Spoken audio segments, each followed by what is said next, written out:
अलसेहत homeopathy की तरफ से मैं हूं आपका अपना डॉक्टर लियाकत अली आवान। मेरी तरफ से आप सबको अस्सलाम वालेकुम। आज मैं जिस मौजू पे बात करना चाहता हूं यह इंतहाई अहम है, खासकर हमारे नौजवान लड़कों के लिए। पाकिस्तान के तकरीबन हर दीवार के ऊपर एक इश्तिहार नजर आता है जिसमें मर्दाना कमजोरी का और जिनसी मसाइल का जिक्र होता है। तमाम नौजवानों से मेरी गुजारिश ये है कि इन इश्तिहारात के ऊपर आप बिल्कुल तवज्जो ना दें।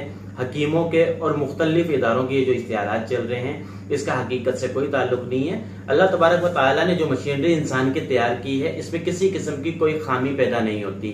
1000 में से चंद एक लोग ऐसे होते हैं जिनको जिनसी मसाइल का सामना होता है या उनके अंदर कोई कमजोरी पाई जाती है। बाकी जितने भी अवामिल हैं ये कुदरती तौर पे सबके साथ होते हैं। अपने जहन को इन चीजों से पाक रखिए, इंशाअल्लाह ताला आप बिल्कुल सेहतमंद हैं, आपको किसी किस्म की कोई परेशानी नहीं होगी।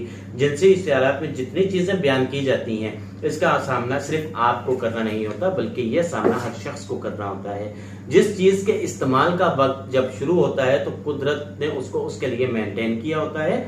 शादी के बाद के मामलात को आप शादी से पहले जज नहीं कर सकते, इसलिए आप शादी से पहले परेशान होना छोड़ दीजिए कि शादी के बाद क्या मामलात होंगे।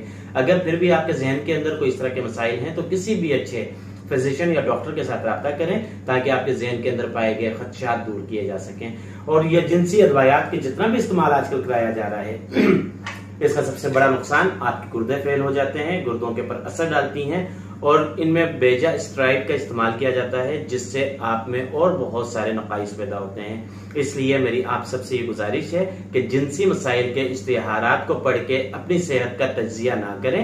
यह करने से आपको न सिर्फ नुकसान होगा बल्कि आप जहनी तौर पे भी परेशान रहेंगे। किसी भी मामले की सूरत में किसी भी अच्छे डॉक्टर से आप रब्ता करें। अपना बहुत ज्यादा ख्याल रखिएगा। अल्लाह हाफिज।